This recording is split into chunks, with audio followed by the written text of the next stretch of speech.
qualquer outra religião na face da terra. Não importa qual seja ela inventada, criada, dita que foi Deus ou aquilo outro.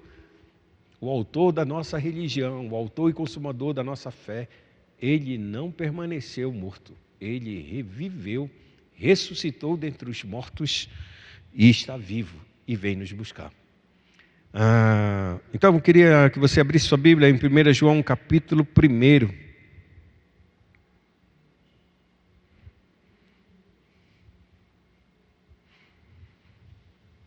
Primeira Epístola de João, capítulo 1.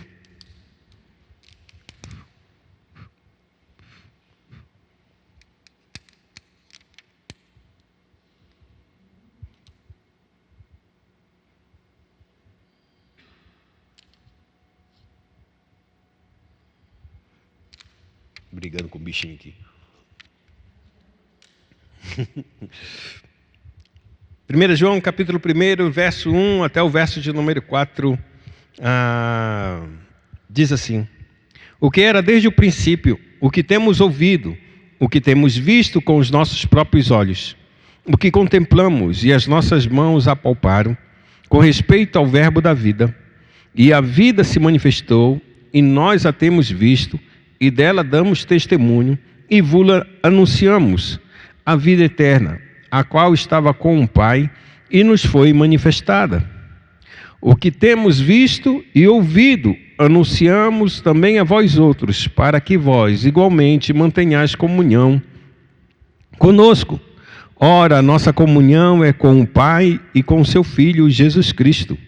Estas coisas, pois, vos escrevemos para que a nossa alegria seja completa. Oremos ao Senhor. Pai querido, adoramos o Teu nome, Deus eterno, porque, como diz a Tua palavra, a vida estava com o Senhor. E essa vida eterna foi manifestada por meio de Cristo Jesus, a qual chega até nós, Senhor amado, em poder de ressurreição, em poder verdadeiramente de nos tirar de um estado de morte, morte espiritual, morte falidos em nós mesmos, Senhor amado, impossibilitados de encontrar com o Senhor, de maneira que pudéssemos, Senhor, andar de cabeça erguida.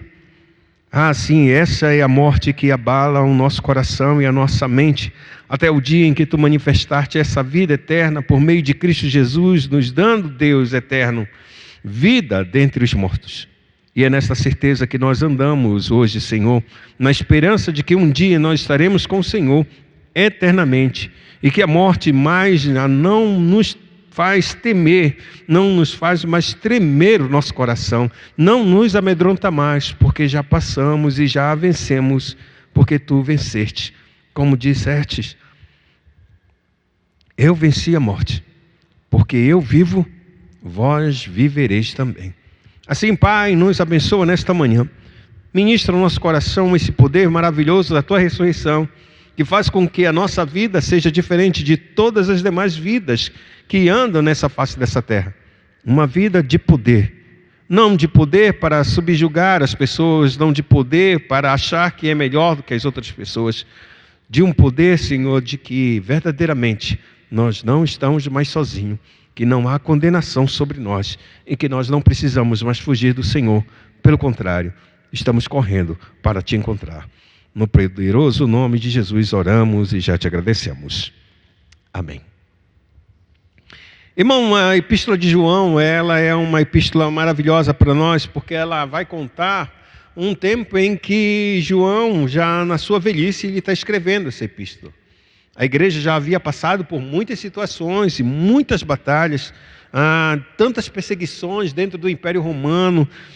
O próprio João, ele está perto de ser preso e ser exilado, e a epístola ela é como quase uma das últimas realmente a serem escritas no Evangelho do Novo Testamento. E o que é que vai acontecer? Algumas correntes começaram a dizer exatamente um ponto interessante para nós. E qual era o ponto? Era que, será que porventura Jesus não havia ressuscitado? E que a ressurreição de Jesus foi nada mais, nada menos do que vamos dizer, um devaneio da cabeça de muitas pessoas que queriam acreditar que realmente ele ainda estava vivo e por isso formularam isso na cabeça deles para então acreditar que Jesus ressuscitou. Havia uma corrente filosófica no tempo de João em que dizia que matéria e carne são coisas totalmente opostas, e hoje essa mesma teoria tem vindo cada vez mais forte. É o que a gente chama de docentismo. Acreditava-se que, sendo Deus totalmente bom, ele jamais poderia se tornar homem, porque ele encontrava na pessoa, ou seja, na carne humana, no concreto, no material, como se algo fosse maligno, imperfeito, podre, a gente poderia dizer assim essa palavra. Então, como Deus, tanto perfeito, que ele é espírito, poderia se tornar carne, uma coisa corruptível, uma coisa má, e era isso que o docetismo pregava. Se existia alguma coisa boa, era espiritual, e dentro desse espírito só Deus é bom. Mas se a matéria é má, a matéria é ruim, então jamais Deus poderia conceber e ser verdadeiramente um ser humano. E é João que ele vai trazer essa palavra para nós, dizendo exatamente algo poderoso da parte dele. Ele diz: o que era desde o princípio, e o que temos ouvido, e o que temos visto com os nossos próprios olhos, o que contemplamos e as nossas mãos apalparam com respeito ao verbo da vida. O que João está começando a declarar, depois de anos, para reforçar a vida da igreja, para reforçar o testemunho da igreja, de que aquilo que eles acreditaram, verdadeiramente Deus se fez carne. Por isso ele usa a palavra o verbo da vida, na ideia clara dos gregos, dizendo exatamente que esse verbo, o logos, ele não poderia de forma alguma ser matéria. E o que João ele vai declarar dizendo: o que os nossos olhos ouviram, o que nós contemplamos, o que a nossa mão apalpou. O que ele coloca um ponto em xeque é exatamente isso. Aquilo que a gente declara que Jesus é Deus, e sendo Deus se fez homem, não foi apenas uma visão dos nossos olhos. Não foi apenas uma audição dos nossos ouvidos. Nós pegamos. E isso, o ato de pegar em Cristo, mostra algo que a nossa mente não pode formular. Uma visão nossos olhos conseguem conceber e ver. A audição também nós conseguimos ouvir as vozes de muitas coisas que acontecem nesse mundo, até sobrenaturais. Porém, um espírito jamais tem carne. E o que João ele vai declarar não somente que os seus olhos viram e que eles contemplaram, que os seus ouvidos ouviram e o que eles têm anunciado, mas que as suas mãos pegaram. É interessante porque na ressurreição de Cristo, quando Jesus se levanta e entra no meio da igreja, no meio daquela casa onde os discípulos estavam escondidos e com medo, porque havia sido divulgado na cidade que os discípulos foram até o túmulo de Jesus e roubaram o seu corpo, e agora o exército romano estava atrás dos discípulos para o prenderem e capturarem e resgatarem novamente o corpo que foi divulgado que Jesus havia sido roubado. Então os discípulos, com medo dessa perseguição, eles se fecharam dentro da sua própria casa, e então aqueles homens estavam lá reunidos. E no final da tarde daquele domingo, a Bíblia declara que Jesus apareceu no meio da casa, com portas e janelas trancadas. Ele apareceu no meio deles e disse: paz seja convosco. Eles ficaram temendo e tremendo de medo ao ver aquela figura, ao ver o Cristo. Eles reconheceram que era Jesus, mas eles ficaram tão abismados que eles não conseguiam acreditar que realmente era Jesus. O que passava na mente deles é: eu estou vendo uma visão de um fantasma, eu estou vendo uma assombração. Embora seja o Cristo, não é real, deve ser o Espírito dele no meio nosso. E lembremos que Jesus estava morto há 3 dias atrás, e eles viram um Cristo desfigurado, um Cristo totalmente machucado, e agora, 3 dias depois, eles veem o mesmo Cristo, agora glorioso, muito poderoso, muito maravilhoso. Então eles estão com medo e com receios, e então Jesus disse: vede que sou eu mesmo, toquem em mim. Essa é a prova de que Jesus disse: vede que um fantasma não tem corpo, que um espírito não tem matéria. Toquem em mim, me apalpem. E então eles foram e pegaram Jesus. E eles ainda não acreditando que isso era real, Jesus disse: vocês têm alguma coisa de comer aqui? Então a Bíblia diz claramente que temos um pouco de pão e peixe. E Jesus pegou e comeu diante deles. Quando Jesus ele faz isso, ele coloca à prova não somente os seus cravos que estavam nas suas mãos e nos seus pés e até mesmo ao seu lado, quando a lança atravessou. Ele pede que os discípulos toquem nos seus cravos, no seu lado direito, em que foi perfurado pela lança do centurião. Ele coloca isso para que a igreja, naquele tempo, aquela reunida, possa acreditar verdadeiramente que ele havia ressuscitado e que não era um espírito diante deles. A partir dessa convicção, a partir desse toque experiencial, presta atenção, irmãos, que durante todo esse tempo, Jesus ele estava anunciando que ele morreria e ele haveria de ressuscitar. E a igreja não conseguia entender essas palavras e estava longe dele de conceber um Cristo que morreria, porque o Cristo deveria viver para sempre. Não estava nos anais, que a gente pode dizer, na doutrina do judaísmo, que um Cristo morreria. Então eles não conseguiam conceber, eles achavam que essa palavra de morte e ressurreição fosse uma metáfora como tantas outras metáforas que Jesus usou para que a igreja entendesse as suas palavras, como no templo, logo no início: destruam este templo e dentro de 3 dias o reerguerei, eu o trarei de volta. E a Bíblia é clara que eles só entenderam essa palavra logo no início, no primeiro ano do ministério de Cristo nessa terra. Eles só foram entender essa palavra quando Jesus ressuscitou. Que ele não estava falando do templo construído em Jerusalém, o templo de Salomão, mas o seu próprio corpo, que haveria de ser morto, e depois ele mesmo ressuscitaria dentro de 3 dias. Quando isso aconteceu, quando ele ressuscitou, eles lembraram dessa palavra e acreditaram na ressurreição. Eu estou falando isso, amados, porque para aquela igreja, logo no início, em que lidou com Cristo, com o Mestre, vendo, convivendo, caminhando, pegando, eles não conseguiram acreditar. E o que Cristo está trazendo para nós, depois desses relatos, que ele se apresenta, mostra realmente que se Jesus não permitisse que nós pudéssemos tocá-lo, abraçá-lo e comer com ele, nem aquela igreja acreditaria que Jesus ressuscitou. Era necessário que verdadeiramente as pessoas sentassem com Cristo, tocassem nele, para verificar que ele é o mesmo desde o início que eles conheceram 3 anos atrás.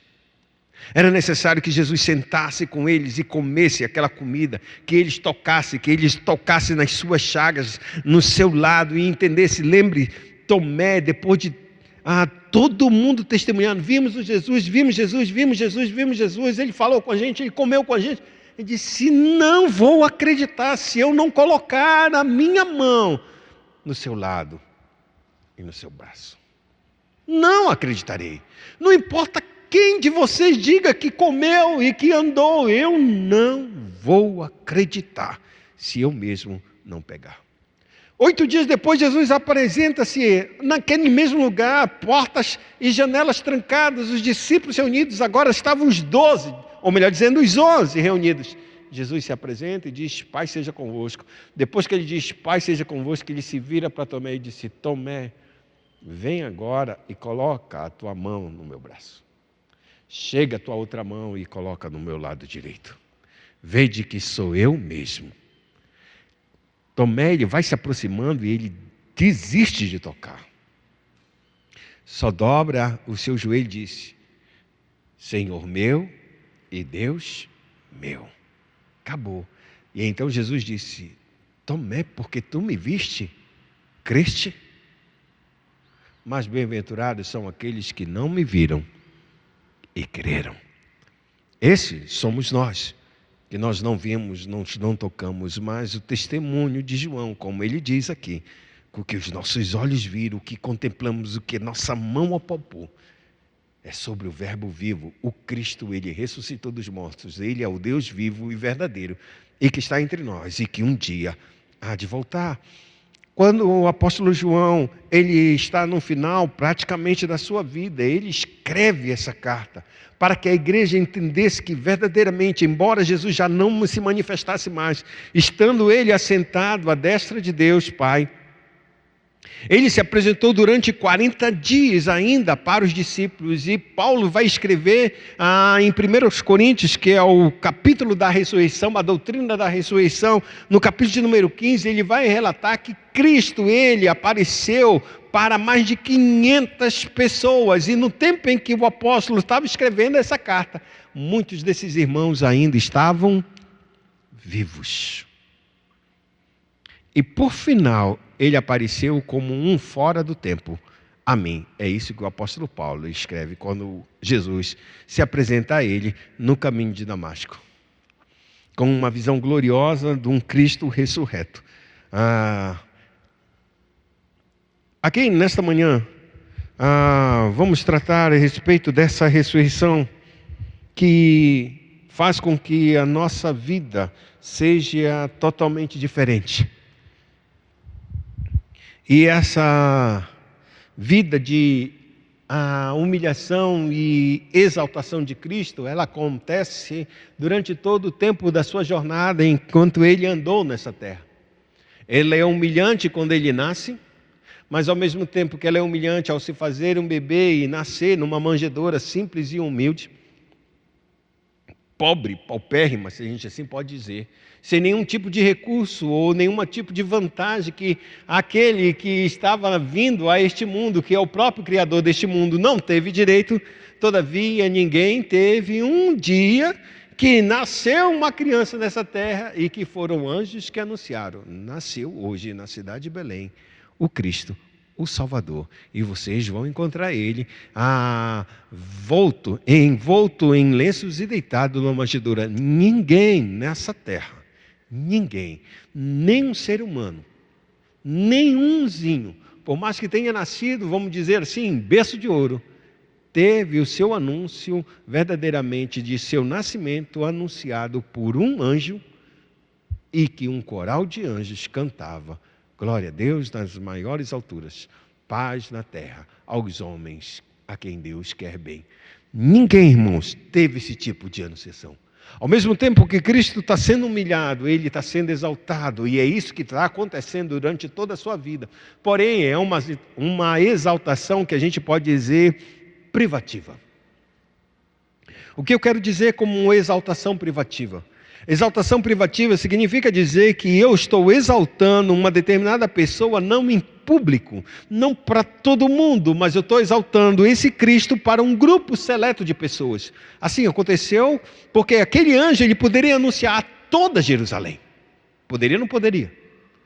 Aquele coral de anjos que desceu, uma milícia gigantesca de anjos, poderia estar cantando esse mesmo louvor para toda Jerusalém e para o mundo inteiro, dizendo: Deus é bom para os homens, porque Ele está trazendo o Cristo. Ele deu o Cristo para vocês, nessa noite nasceu.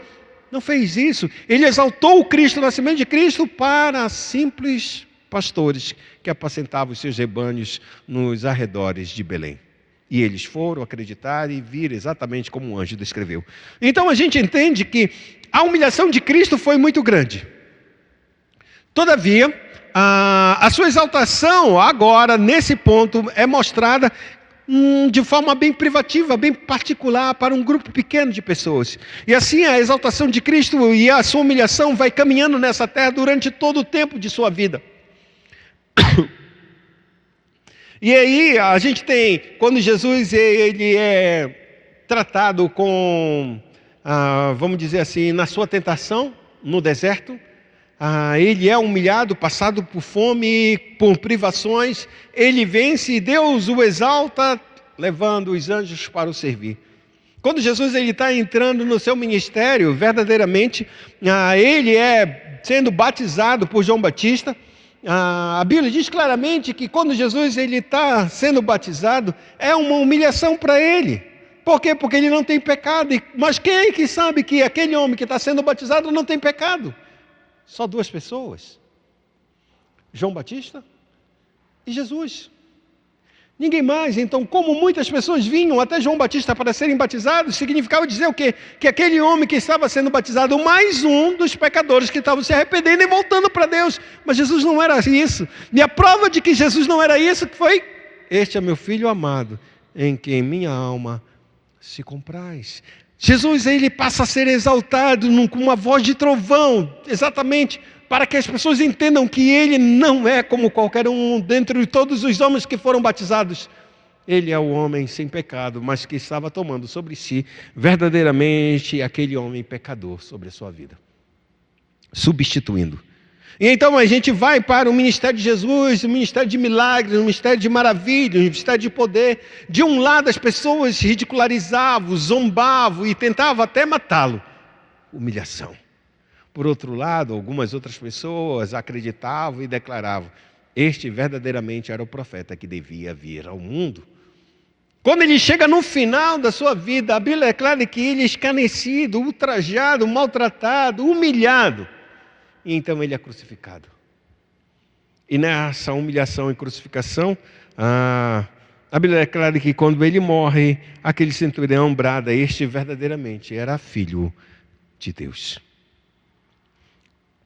Um dado importante: quando um condenado era morto e crucificado pelo Império Romano, o corpo deste homem ele teria que ser retirado do madeiro e lançado no Geena, o Vale dos Filhos de Inom, que nada mais é do que como ele não tinha o direito de ser enterrado, ele tinha direito de ser queimado em uma vala, como se fosse um aterro sanitário.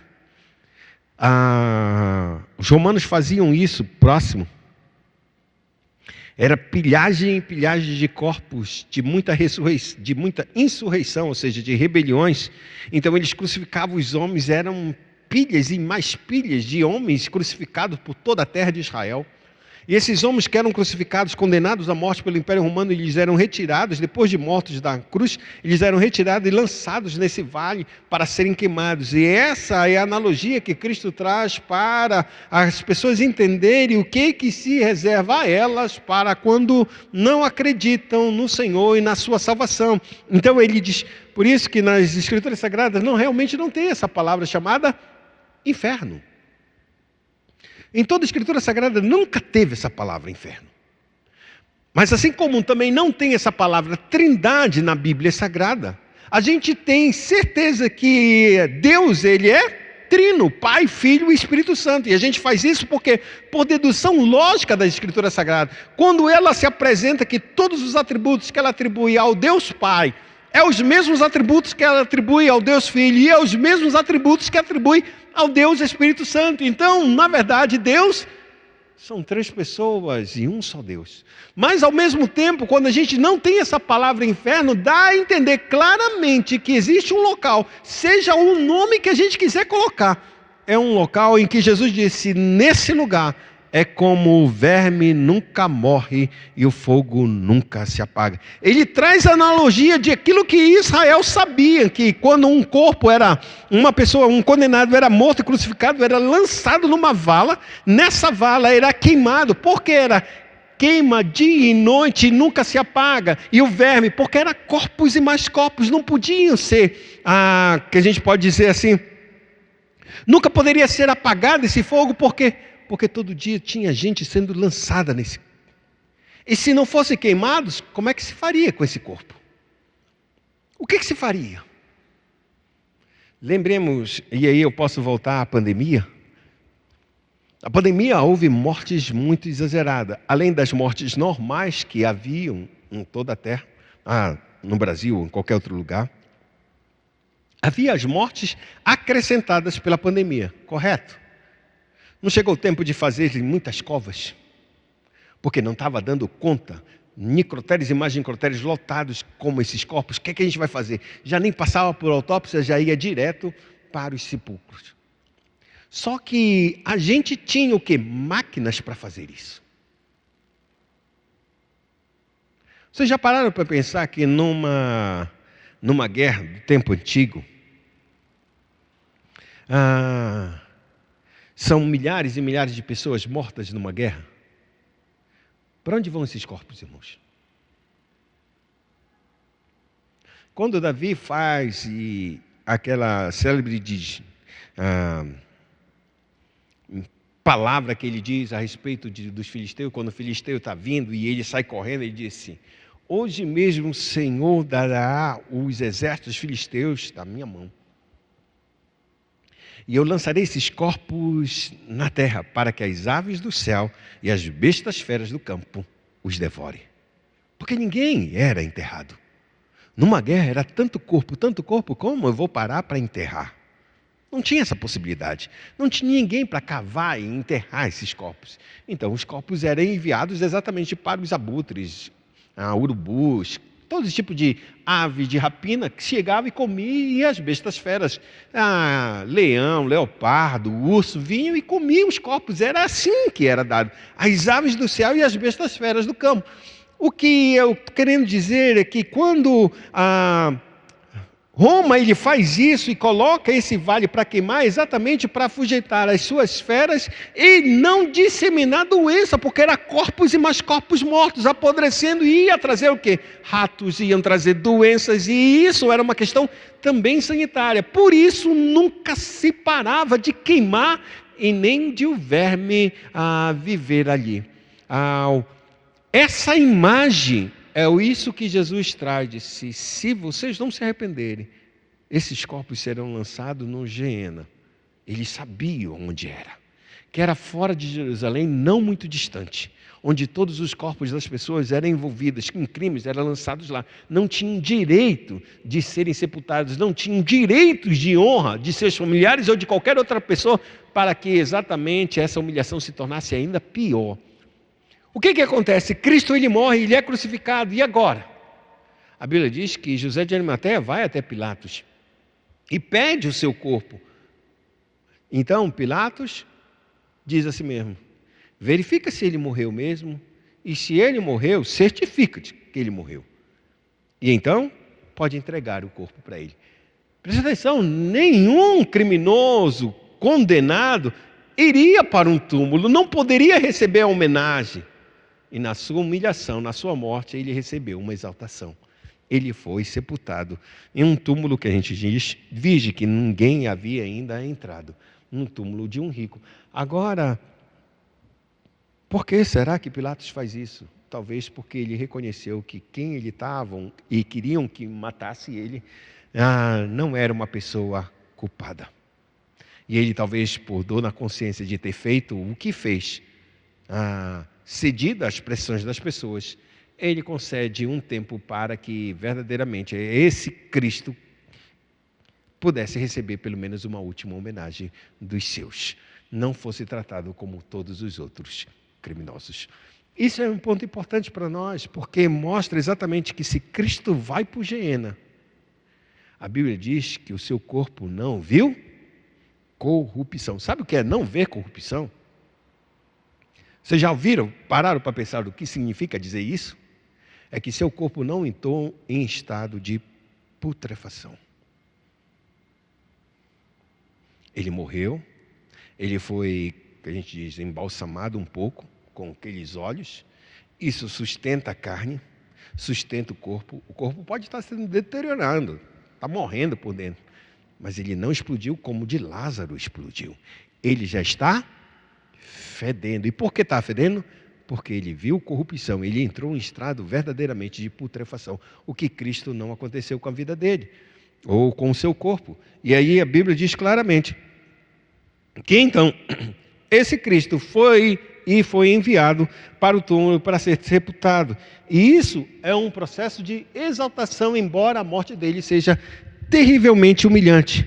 Porém, Deus o exalta quando Pilatos concede a José de Arimateia e a Nicodemos que vão e enterrem Cristo.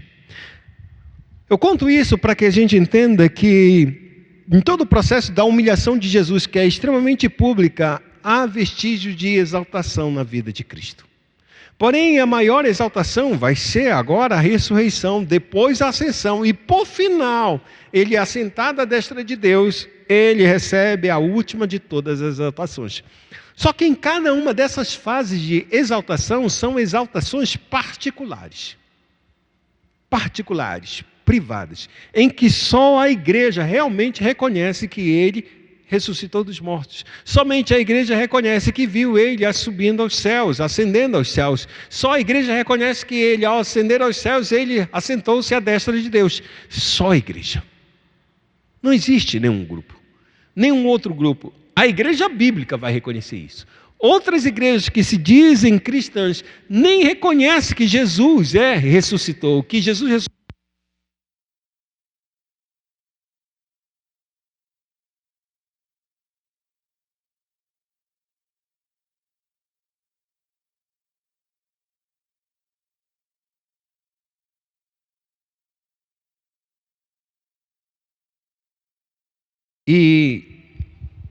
E esse tipo de cristianismo, ele existe. E ele é forte ainda. Não é fraco, irmãos. Não é fraco, é muito forte, muito verdadeiro, embora seja mentiroso. Todavia, o que a gente está dizendo é que esse tipo de exaltação que Cristo está recebendo a cada dia e ele está sentado à destra de Deus, é uma exaltação somente para as igrejas verdadeiras. Para a igreja que acredita que ele morreu, ressuscitou e está sentado à destra de Deus e que um dia ele há de voltar, porque ele prometeu e o que ele promete, ele cumpre. Até onde Cristo está sentado, quando ele voltar, agora a sua exaltação vai se tornar conhecida de todos os homens. Da igreja, porque ela reconhece que ele veio para buscá-la. Então ela não vai ser surpreendida. Ela será surpreendida pela sua vinda. Não porque ele não disse que não viria. Ele disse que viria. E a gente só não sabe o dia e a hora quando ele vem.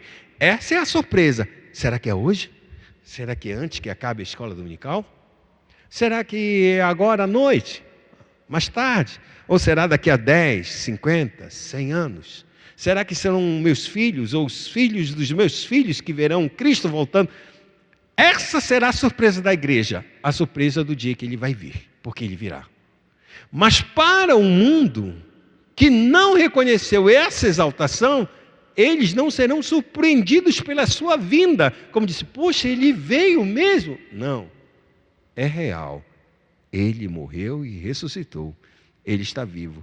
E essa surpresa negativa, eles vão dizer que os montes caiam sobre nós, que as montanhas derramem, abatam, que a gente abra um buraco nas rochas e a gente se esconda, porque nós estamos vendo o Cordeiro de Deus. E eles falam isso, as pessoas falarão isso, porque elas não estão em paz com Deus e vão ver somente a ira do Todo-Poderoso na pessoa de Cristo Jesus. Assim,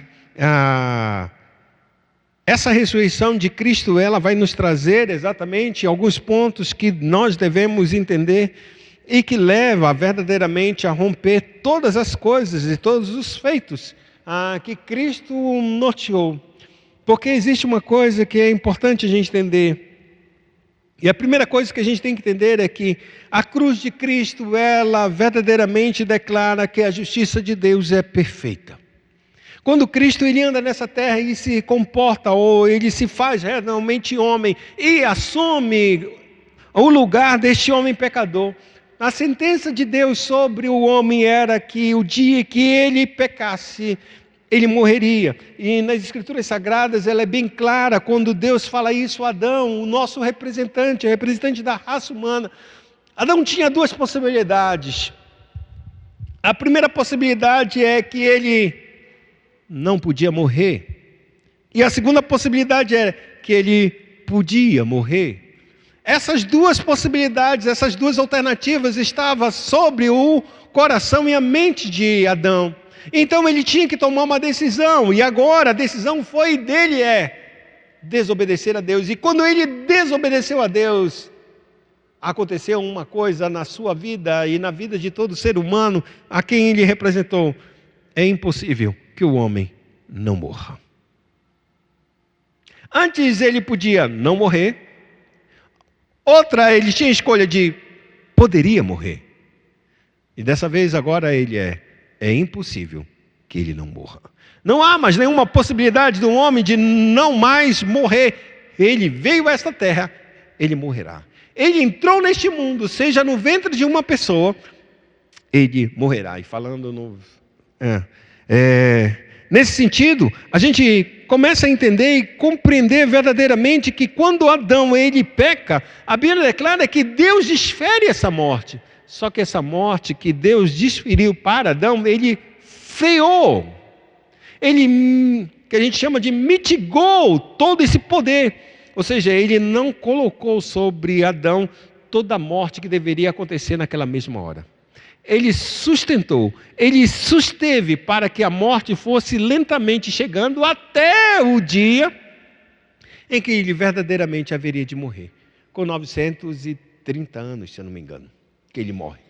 O que eu quero dizer com isso é que se Adão e Eva morrem ali, acabaria a raça humana. Então Cristo jamais já haveria de vir novamente. Então o que Deus fez? Ele não deixou que essa morte fosse aplicada imediatamente, mas fosse aplicada paulatinamente até que aquele que haveria de vir pudesse receber ela completamente. E o que é receber completamente? A Bíblia diz que Jesus, ele é o último Adão. Melhor dizendo, o último homem e o segundo Adão. São duas figuras que Cristo, ou que o apóstolo Paulo narra para Cristo, para que a gente entenda. Quando ele diz que ele é o último homem, significa dizer que o que aconteceria com o homem? Não deveria ser morto? Então chegaria um dia em que todos os homens na face da terra haveriam de morrer. E quando Cristo é colocado como o último homem, significa dizer que como se ele andasse nessa terra, e todos os demais homens, todos os seres humanos na face da terra morressem, e só sobrasse ele. E quando a morte chegasse à vida dessa pessoa, então aquela palavra que Deus falou no jardim do Éden, no dia em que tu comeres deste fruto, certamente tu vais morrer, essa palavra se aplicaria a esse último homem. Então, encerraria a vida completa de todos os seres humanos que Deus havia criado sobre a face da terra, morreria. Por isso que o apóstolo Paulo diz, Jesus é o nosso último homem, ou seja, ele está representando toda a raça humana que recebe o flagelo da ira de Deus e da sentença terrível da sua morte eterna. Então, quando Cristo vai à cruz, ele é o último homem. Vai representar realmente o último homem que vai morrer pelaquela palavra que Deus havia dado. Então, a justiça de Deus estava completamente satisfeita, porque ele disse que o dia em que tu pecares, certamente tu vais morrer. E acontece que Cristo, então, ele morre, e morre por 3 dias. E é interessante a gente pensar disso, por que Cristo, antes que eu fale isso, a Bíblia declara que Cristo ele morre, e ele fica 3 dias no sepulcro, correto? E depois de 3 dias no sepulcro, Deus o ressuscita, o Espírito ressuscita e o próprio Filho se ressuscita. Esse é um mistério da Trindade Santa, porque, como Jesus falou, disse, assim como o Pai tem vida em si mesmo, Ele também deu ao Filho o direito de dar a sua vida e tornar a tomá-la. A Bíblia diz que, o apóstolo Paulo diz que o Espírito de Deus o ressuscitou dentre os mortos. A palavra diz que o Pai ressuscitou o Filho depois de 3 dias. Isso significa dizer que a obra da ressurreição é uma obra tríplice, tanto do Pai, do Filho, quanto do Espírito Santo para ressuscitar o Filho. E o que acontece nesse período é que exatamente uma coisa. Uma vez que Cristo está morto, a justiça de Deus foi consumada. O pecado foi realmente taxado e condenado, e agora não tem mais. Só que tem um detalhe. Esse Cristo, ele é um substituto. Ele nunca pecou. E há uma lei muito poderosa. Não há morte se não houver pecado. Não há morte se não houver pecado. Então, como Cristo morre se ele não há pecado? Porque ele é um substituto. E aqui começa um detalhe muito importante. Porque quando Cristo vai para o túmulo, a morte, que é exatamente uma questão legal, ela olha para esse homem e diz, ele não pode estar aqui. E a Bíblia diz que as cordas da morte, como diz o apóstolo Paulo, tentaram prender e segurar Cristo. E segurou ele por 3 dias. A pergunta é, como a morte consegue segurar o Cristo por 3 dias, já que ele não havia pecado?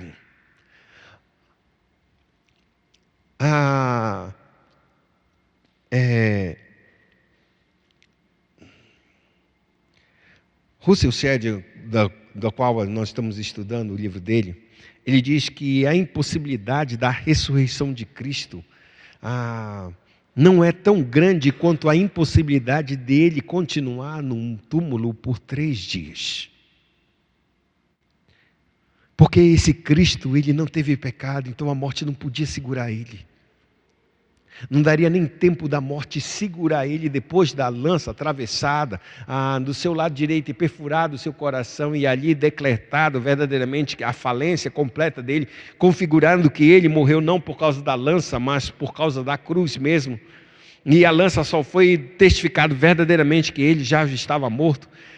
A partir dali, daquele momento, exatamente quando retiraram ele da cruz, a morte já não tinha mais poder de continuar segurando a vida de Cristo debaixo, ou seja, lá onde estivesse. Ele teria de ressuscitar. Só que Russell Shedd diz assim mesmo, se Cristo ressuscitasse naquele mesmo lugar, seria uma obra não de ressurreição, mas de ressuscitar. O que significa dizer? Eu não sei se alguém já passou por essa experiência de morrer. E os médicos vão e ressuscitam o corpo. Ou seja, eles trazem de novo a ressurreição. Não é a ressurreição de morrer e voltar. Eles trazem novamente, ainda tem atividade física e faz a respiração boca a boca, massagem no peito, choque elétrico e a pessoa voltou de novo. Aí ele estava morto. Aí dizem, estava morto por 5 minutos, estava morto por 10 minutos. E ele voltou. Não havia uma proposta dessa de ele ser ressuscitado dessa maneira. Apenas uma atividade que brevemente morreu e ressuscitou. Não, ele queria mostrar exatamente... Pode falar, irmão. Pode falar.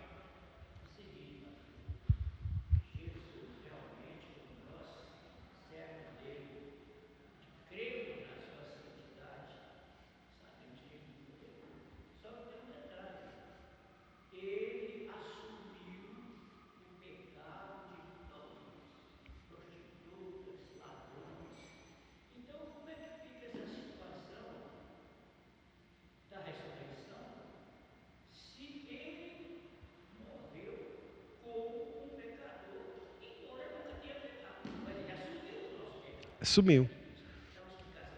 É isso que está acontecendo.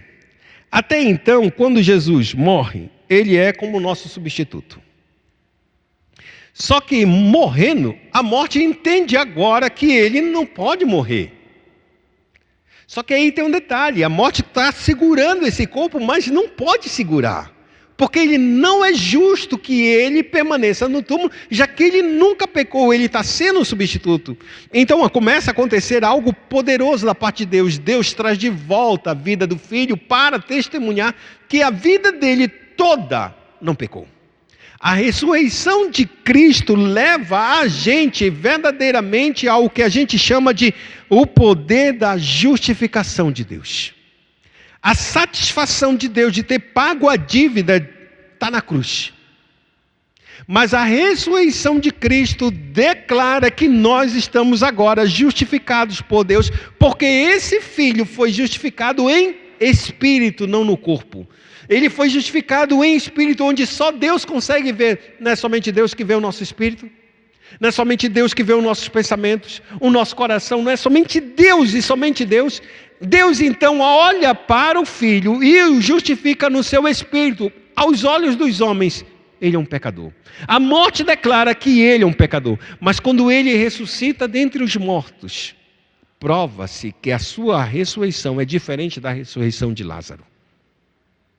Lázaro foi ressuscitado por Jesus, mas ele voltou à morte. Ele nunca venceu a morte. Ele está no túmulo e esperando, ou melhor dizendo, aquilo que tem dentro dele lá, o que resta dele, o pó da terra, ele está esperando o poder da ressurreição, em que Cristo há de ressuscitar todos aqueles que creem nele. Cristo é diferente, ele morre e ressuscita para nunca mais morrer. Isso mostra que agora essa morte não tem poder por ele. Ele tornou ela inútil, inválida, obsoleta, não tem mais poder. Aquilo que ela tinha poder, agora não tem mais, porque ele levantou da morte. E levantando da morte, ele sujeitou e jogou a morte para baixo. Pisou nela, escarneceu dela e triunfou sobre ela na sua ressurreição. E é nesse ponto que a gente começa a entender algo muito poderoso. Os discípulos só se tornaram poderosos no Evangelho, na sua coragem, na sua ousadia, porque eles testemunharam de uma coisa, a ressurreição. Eles dariam verdadeiramente a sua vida de boca por o Cristo que andou e morreu. Mas na hora do vamos ver, todos envergonhados, todos negaram, todos se omitiram, todos, irmão, não sobrou ninguém. A morte calou a boca de cada um dos discípulos, mas quando Cristo ressuscita e se apresenta a eles, e então eles recebem do Espírito Santo o poder da convicção mais forte e mais poderosa da ressurreição. É o que a gente chama de o poder da ressurreição começa a mover o coração deles, de maneira que agora eles se tornam intrépidos, eles se tornam corajosos, eles são capazes verdadeiramente, como diz Jó nas suas dores, nas suas lamentações, quando ele está passando pela situação terrível, ele disse: porventura o homem tornará a viver depois de morrer? Essa pergunta Jó nunca respondeu. Quem vai responder essa pergunta é o Cristo. Ele ressuscita, o homem tornará a viver. E é nessa situação que agora Jesus, quando ele ressuscita, ele não ressuscita mais como este corpo. É um corpo glorificado, é um corpo totalmente diferente. Por isso agora ele é chamado o segundo Adão.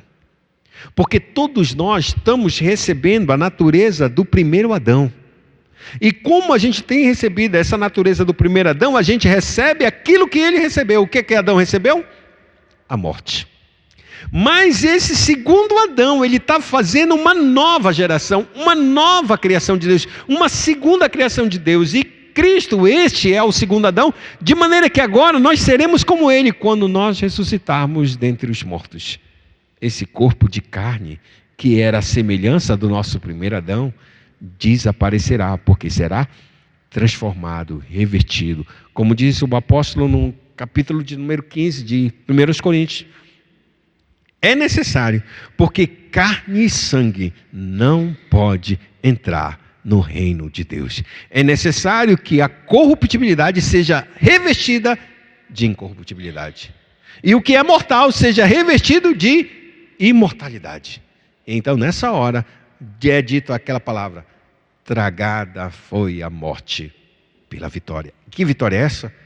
A ressurreição de Cristo. Esse poder de ressurreição leva a gente a testificar de Cristo, a não calar nossa boca, a não se envergonhar do Evangelho, a viver uma vida, embora possa ser mais humilhante, mais opressiva, mais qualquer coisa que venha, a gente permanece firme, porque Ele ressuscitou.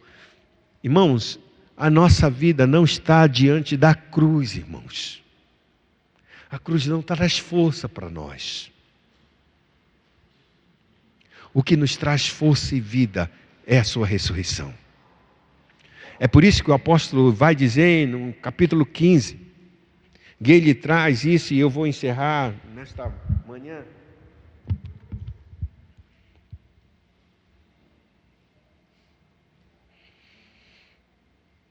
Que ele declara assim de maneira muito precisa a respeito disso.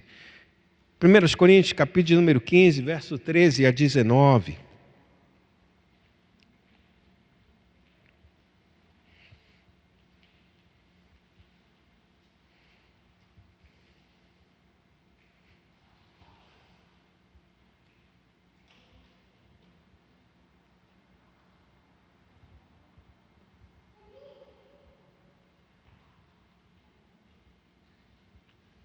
Vamos encerrar com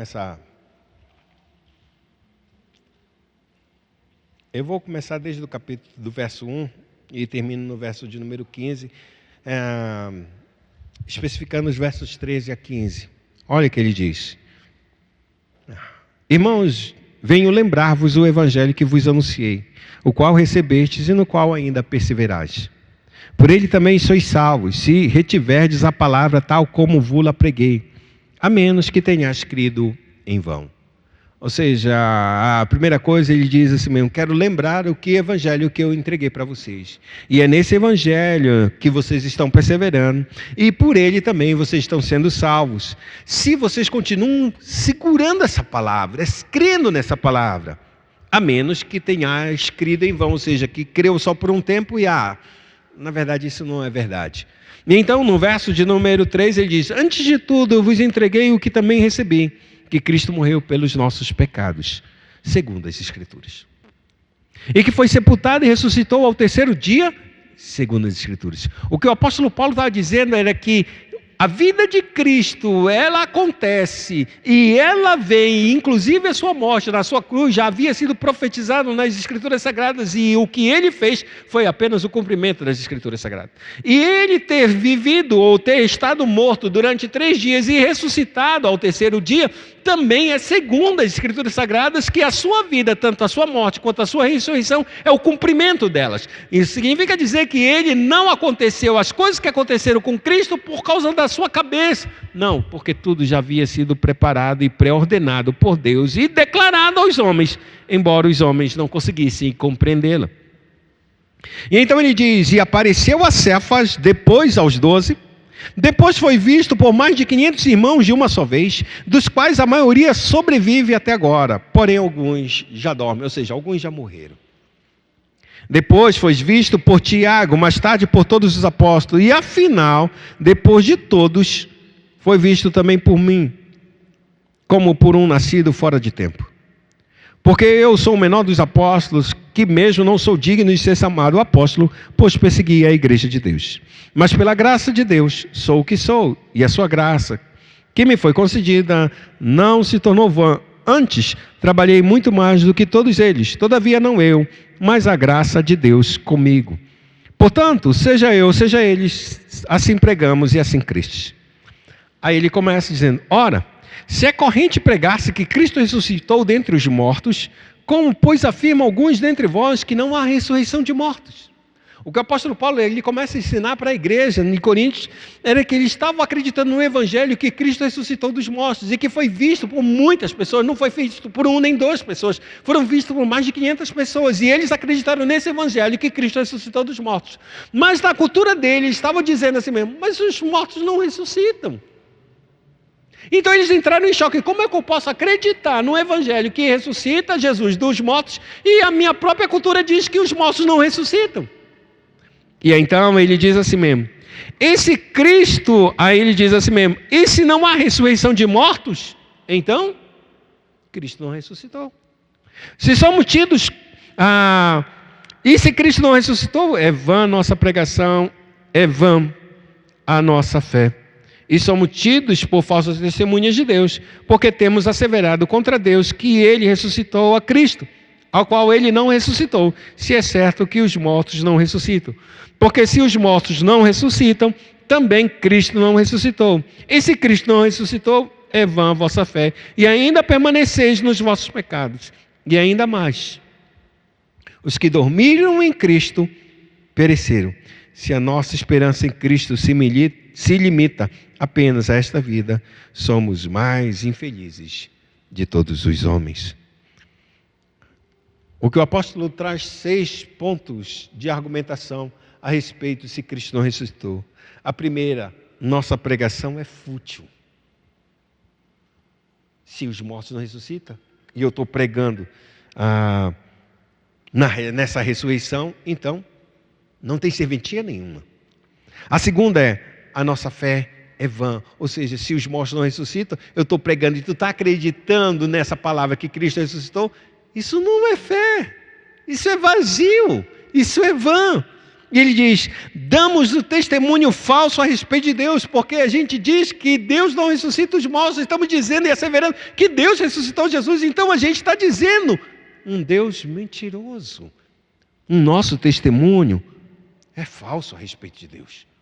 Então, os outros 3 argumentos dele são mais ainda terríveis, porque ele diz: ainda permanecemos em nossos pecados. Sabe o que é permanecer em nossos pecados?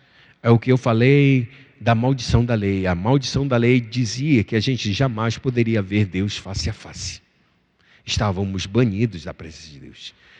E o fato de Cristo vir e Ele ter visto a face de Deus e ter morrido por nós, nos deu acesso livre para Deus.